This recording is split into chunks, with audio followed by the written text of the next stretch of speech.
Hello, good evening, everybody. So I am going to be very, very vulnerable with you. I started a course today, and it's called Publishing Your Purpose, and it's a course that teaches you how to write your own book and publish your book. And this amazing woman, Jen Grace, it's her company, and she teaches you and leads these classes. And she was introduced to me a while ago, and I guess for about 10 years I've been thinking that eventually I'll write a book. And then I did a lot of soul searching over the last several months, and today was the first class, and Jen told us that we had to announce on social media that we're writing a book. So I'm very, very scared to tell you this, but I want to push myself in a new way, and so I feel really vulnerable and a little bit silly telling you this. So any hugs from friends would be greatly appreciated. But I think it's about time that I wrote a book, because I kind of want to wrap it into all the different things that I do. And I have a feeling that lots of people on Facebook probably have absolutely no idea what I do, which probably isn't a very good thing. But you know that I did a film and that was great. And we've been using the film in various ways for education. But some of you know, especially my Houston friends, that 10 years ago this June, I quit my job to make my dreams come true. And I blame Oprah Winfrey for that, because she was launching her own network and she had a competition to win your own show. So I decided if I could do anything with my life, it would be to host my own show, sharing positive stories of people working to end stigma and discrimination. And so thanks to some amazing friends, although I didn't win the competition, I decided, hell, I'm going to do it anyway. And through the generosity of some very dear people who I feel extremely indebted to still, like that's one of the things I'm still working on. You got me to India to film these incredible stories, and I have this footage and I have a few videos, but they're not as good as I want them to be. And I came to New York to like make my dreams come true. And making your dreams come true isn't just handed to you on a plate. And it's been a really, really, really, really long time and hard work. And of course, I pivoted my ambitions and career in the direction of transmilitary because that's what was needed at the time. And I gave, it feels like I gave 7 years of my life to that project. And it's been amazing because, yeah, it helped push change along with a lot of other advocates and researchers. And, the transmilitary ban is still an ongoing issue. But when the film came out in 2018, I had to decide, well, what the hell do I do with my life? And I realised that there was nothing more than I want than to host this damn show now with Fiona.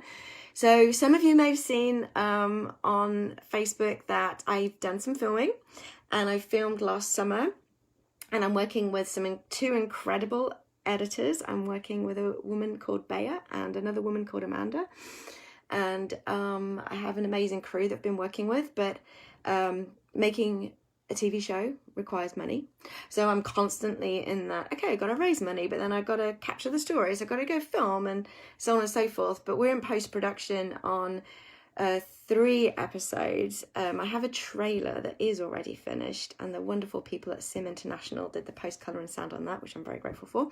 So hopefully I'll be able to show you the trailer publicly in a while, and we'll keep moving on these episodes. But I've decided in 2020 I'm focusing my life in 3 different areas. Number 1 is getting these 3 pilot episodes out and pitching the hell out of it and trying to get an agent and basically take this TV show to a new level. Number 2 is to increase the keynote speeches that I do, because I've been doing soft skills training and team building events and public speaking, and I'm writing a new presentation, a new speech that I want to be able to go out into different companies, corporations, non-profits, like into educational institutions, anywhere that wants to hear me speak. Can you pay me to speak? That'd be great, so I can pay the rent. Thank you. And then the third thing is I'm going to write a book. And the book is in the same vein and topics as Now with Fiona and the keynote speaking, because I believe now more than ever, 10 years after I came up with the idea, we really need positive, inspiring stories of people that are working to end stigma and discrimination. And I know that there are people out there, because there are people like my friends who are watching this live video right now out there doing amazing positive things, right? Yes, I love you. Thank you. And so I've just done my first homework that Jen gave me. Like, I like to take notes. I've written a load of stuff here. And one of the things is I had to go to a bookstore and decide what I wanted my book to look like. So I bought these 2 books, and I feel like I want it to be like this kind of size, like, you know, not much bigger than your hand. This is Marie Kondo's book, and she ended up with a TV show, by the way, and Rebecca Solnit. So it's not the content that's in here, it's more kind of like the look and the feel. I really love the illustrations that go with here. And then I really love like how smooth this is, and like the weight, and how it's easy to travel with. So this is the kind of like what I want my book to look like eventually. So I did that piece of homework. And then the second piece of homework was do the free writing. And so I just had to like write and brainstorm about what I want the book to be. And what I want it to be inspirational, and I want it to like have actionable things that we can all do to help keep making the world a better place. I want it to be something that can inspire people. I'm gonna be vulnerable in it, and hey Pickle. Oh, Clint, I need a new dress, please. Thanks. Sorry, Clint Cedillo. He used to make me dresses all the time. Thanks, Clint. Anyway, so I'm going to like share the really like personal shit in my book, okay? And I want to share other people's stories too, because I feel like all of us have a story. Like, my story is no better than anyone else's story. But I've decided I'm going to write it down and share it with everybody in case you might find something interesting in there. So I've been like writing about themes, and I'm thinking I'm going to get to the point where I'm going to invite you to participate and tell me your story, and then maybe see how I can wrap other people's stories in them. So the page that I created, sorry, my nose is running. I'm just going to have to like wipe my nose. Okay. So if you saw, I created a page. I actually created this page in 2013, and it's called Who the F Cares, but I never published that page. And Who the F Cares has been like another working title for potentially the TV show Now with Fiona, but I just kind of stuck with Now. But of course, you know, hopefully it's pretty obvious that you can see that Who the F Cares is like F for Fiona. And it's not a question, it's a statement. Because I think that we all care. We do care. Like, I'm determined to squeeze kindness and caringness out of us, whether we like it or not, because the world can feel pretty shitty at times. But if you imagine when you're on an aeroplane, and this happened to me a couple of months ago, I was flying into Newark Airport, and we were still high enough above the clouds, and it was gorgeous. Like, it was becoming dusk, the sun was so beautiful, it was like clear blue sky, and there was this whole blanket of clouds beneath us. And as we went through the clouds underneath, the weather was so shitty. It was cold, it was sleeting, raining, almost snowing, it was disgusting.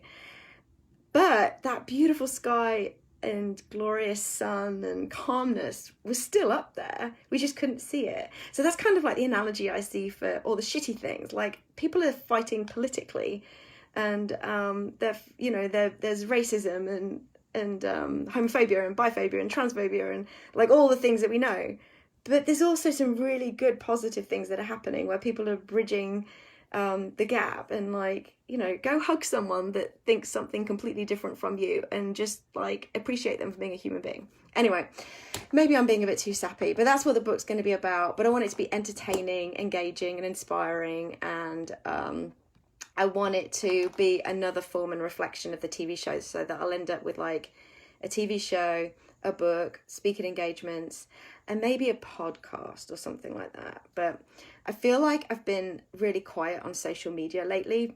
Have you noticed? If you've noticed, let me know. But the reason I've been really quiet on social is because personally I'm becoming kind of skeptical and jaded about what social is to me. It's very hard to imagine that anything you post or push out or do something on social media is like, what value is it? And maybe I'm being a bit jaded too. Maybe Miss Positivity over here needs to kick out some of the jaded negativity out of her, because I don't always feel positive. I feel pretty crappy as well sometimes.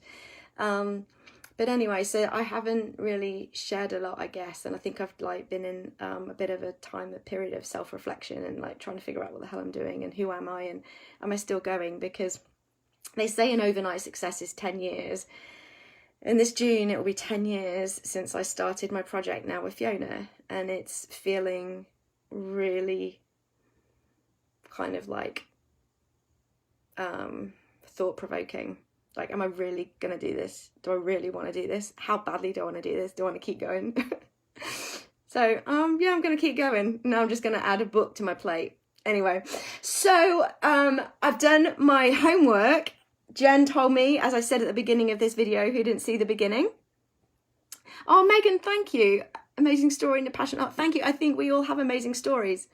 And yeah, I want to share my stories of the crazy shit that's happened to me that I don't post on Facebook. I would like to share that. Anyway, but I wanted to share it for good, you know, to make a difference. But anyway, as I said at the beginning of the video, I was told to post this on Facebook and social platforms. So here I am telling you that I'm going to write a book. I can't guarantee when it's going to be finished, okay?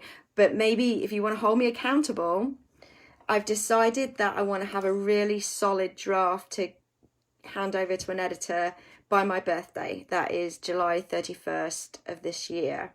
So I'm going to like be certainly all in and aggressive about this. Like, I'm not going to take years to do this. No, I've got to get this shit done, right? I'm going to be 43 this year. So I got to get stuff done. So yeah, I'm going to write the book, and I've decided that to push myself out there and hold myself accountable, I'll do a Facebook Live video about it every Wednesday after my class. It's a 14-week class, so for the next 14 weeks, at around this time on a Wednesday, I will tell you how the class went, and I'll tell you what I'm working on with my homework, and maybe I can share some ideas with you.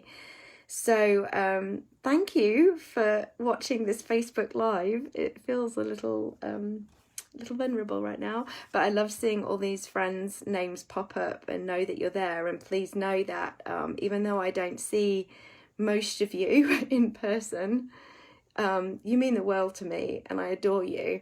And a big shout out to my Houston friends, because if it wasn't for my Houston friends, I can't imagine how I'd be doing this in the first place. It's like, not only is it Oprah Winfrey for launching her show, but it's all my Houston friends for making me feel like I could do it in the first place.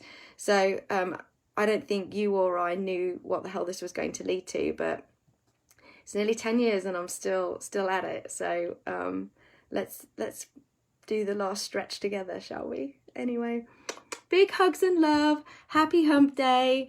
And yeah, message me, DM me. I miss you. Love you. Bye bye.